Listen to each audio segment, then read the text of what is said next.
every person can make the best of yoga and the most of mindfulness when they are able to be their self. So you have a whole self, you love all, and that is because of you continuously and consistently expanding consciousness, okay, and for some also mysticism. Expanding consciousness is because you have the left and the right as friends. Okay, so what does that mean? It means that you have self-worth and you have forgiveness. It's also why we're the 5D collective here. Okay, so you have expansion of consciousness. And that's because you have integration. And so mindfulness doesn't represent any type of destabilizing event for you because you know self-regulation. When we're in focused attention with awareness and then kind intention, that's what those three pillars of the mind, my lovely teacher, and he's also a therapist and a lot of other titles, Dr. Daniel Siegel, teaches me that maximum uncertainty is what comes up in the awareness part of mindfulness. Now, mindset is a lot more easygoing, but still, if I, as an attachment trauma informed 5D mystic, Reiki practitioner, holistic practitioner, am aware of your lifestyle, I might notice that you don't have healthy self-worth because you don't have forgiveness and because you're not expanding. You're not able to handle emotions, thoughts, and manifest more, bring out more of you, okay? And then I'm going to start noticing, therefore, your facade, because you're going to bring me a victim, superhero, supervillain story, and somebody needed saving, and the insecurity of that devil, demon, what else? All the stories that people can use, but essentially the dysregulated adaptive child, maladaptive child pattern of behavior. So whether it's you in low self-esteem relationships, the codependent type stuff, drugs, fucking, drinking, the whole inner critic, outer critic, and the shame cycle, and okay, stories. So again, when we have people who are facades, whether you're doing mindset with me or mindfulness and mindsight, I'm going to notice because you're going to have a story for me. You're not going to get into any expansion. Your inner and outer well-being will not be improving, and that is something that I will take seriously as a professional, which is why I will also talk to you about the mental health educational information and about the professionals who work with people who want to get their child parts back online so that they can get out of the victim mindset and any of that inner critic, outer critic, so that you can disengage from the adaptive and maladaptive child patterns of behaviors, and you can finally learn to regulate and get out of the insecure attachment style or category, non-secure. We all use different, there's categories, one school of thought, and styles another, and I don't know if it's a school of thought, but they're both research groups and categories. So there's a difference. I learned about categories from Dr. Daniel Siegel, but I know of styles, and I learned of styles with Diane Heller and Peter Levine in one of my courses. And that one is on, forget what her website is, but Diane Heller is the one who gives it. So mystics, we can be considered people who do gossip because we make fun of people too, but we don't do gossip the way that those who do gossip do. Okay, so you're going to find gossipers in the plane of the ones with the superhero, supervillain capes, and we leave that alone. And that just means that when we have people who are talking shit about mystics, holistic practitioners, and the good mental health information, we know that they're not people who understand their own insecure self. So they don't want to do child parts work, EMDR, or somatics and sensory motor. Okay, so mystic or not, we're going to notice the people who don't live inspiring human potential life. So they don't have healthy self-worth or empowerment in mind. They don't want to forgive, so they're not in that 5D collective. They also don't want expansion, no matter how much yoga you do. If you don't have self-improvement in the emotional, mental, and physical plane, we're going to notice because you're not more inclusive. You don't love more people. In fact, you don't love all. So you don't have a whole self. And that's why then we're going to know that you don't do what is Dharma and open-heartedness. We also know that you don't know about polysecure. So Jessica Fern, as she shares, she says on page 212, In my practice, I see that regardless of a person's starting point, all of those with insecure attachment styles need support with knowing themselves better. People with insecure attachment need guidance in connecting more with their authentic needs, preferences, and desires instead of defaulting into their more reflexive, insecure defense mechanisms. Just as we need techniques that support us in quieting down and transforming our inner critic, she says we also need strategies that enhance our inner nurture. And even when we haven't experienced nurturing from others, we still have an innate caregiving behavioral system that we can access and animate through practice. With self-compassion, we can learn how to reparent ourselves in ways we may have never received. All of the insecure styles will benefit from practicing self-attunement and learning how to truly self-regulate and self-soothe rather than turning to distraction, deflection, or avoidance. There can be a healing effect of being with discomfort, of contacting pain or pleasure without collapsing or disconnecting that can allow people to access their own inner safe haven and secure base. And each insecure attachment style can further grow. So she does styles. What Dr. Daniel Siegel teaches me about, I have attachment of a lifespan that I still need to finish up, but the other courses and interpersonal neurobiology. So with categories, what he says is you're not a fixed category. You can get earned secure attachment once you've made sense of your core belief and your core self, your narrative self, so when all that stuff comes up, and relational self, and then your soul self. In addition to making sense of your story from home, your childhood, you also completely disengage from it, and you're learning how to self-regulate. So to become your safe haven means to become your own. This is a posture to activate that ventral vagal state. So the difference between the securely attached whole self person, which is the person who benefits from yoga, mindfulness consistently, is that those of us who have secure attachment, we know how to attune to ourselves. Let's see if I have the page for that one that I can read to you just quickly, and then we'll move on to another episode. Attuning to yourself. Attunement is at the heart of secure attachment. In its absence, attachment security ceases to be possible.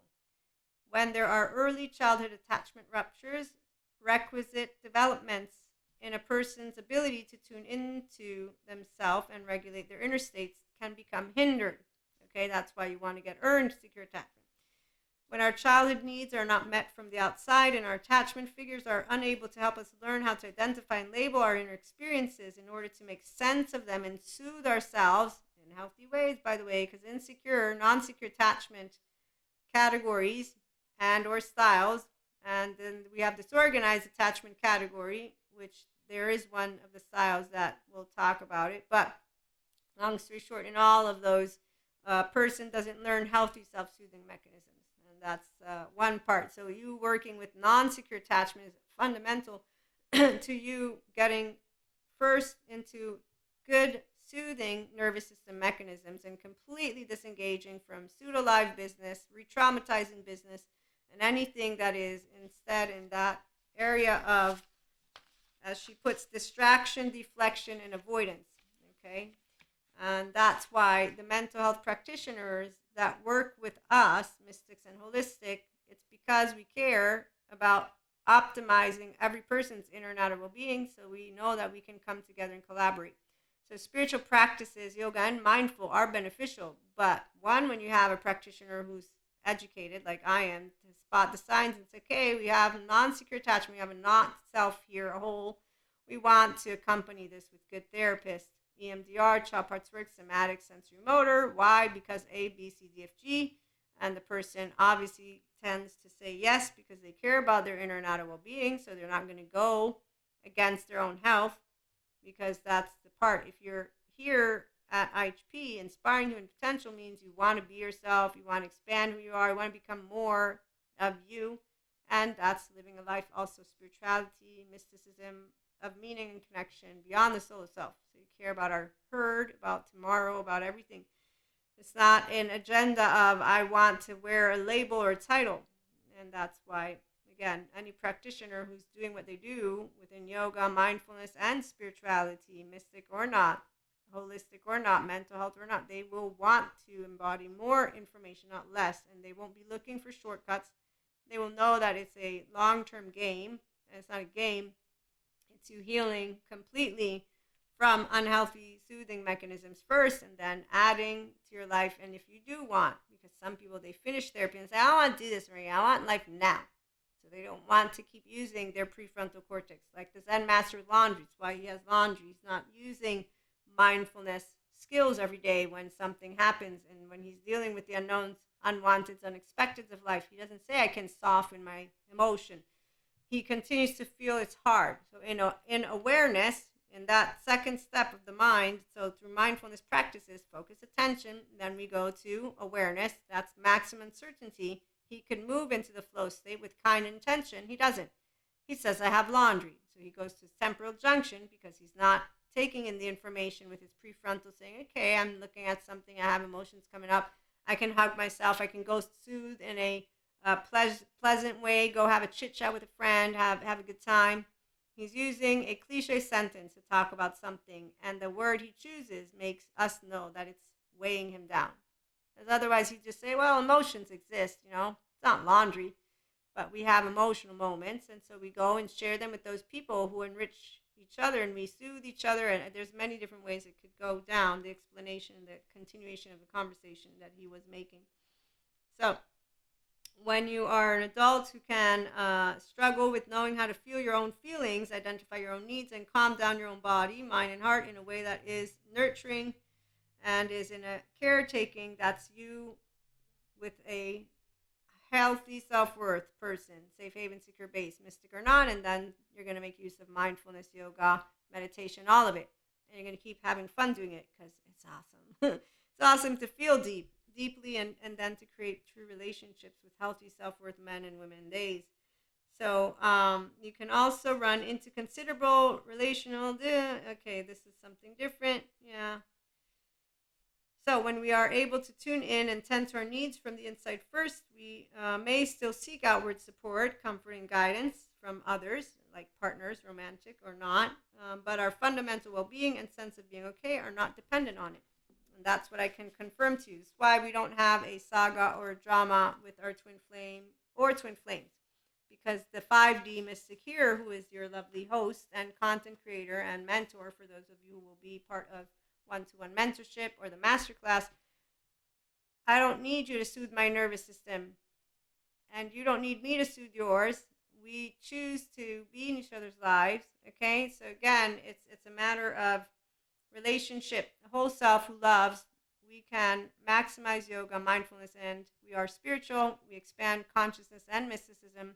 We also know that mental health and mystics and holistic practitioners, they work together when they are supporting people on a journey of inner and outer well-being, because that's what people who are expanding. And we'll conclude with our lovely Sadhguru, this lovely episode. Where are you? 1 second, because today he shared something really awesome. I read it to you before.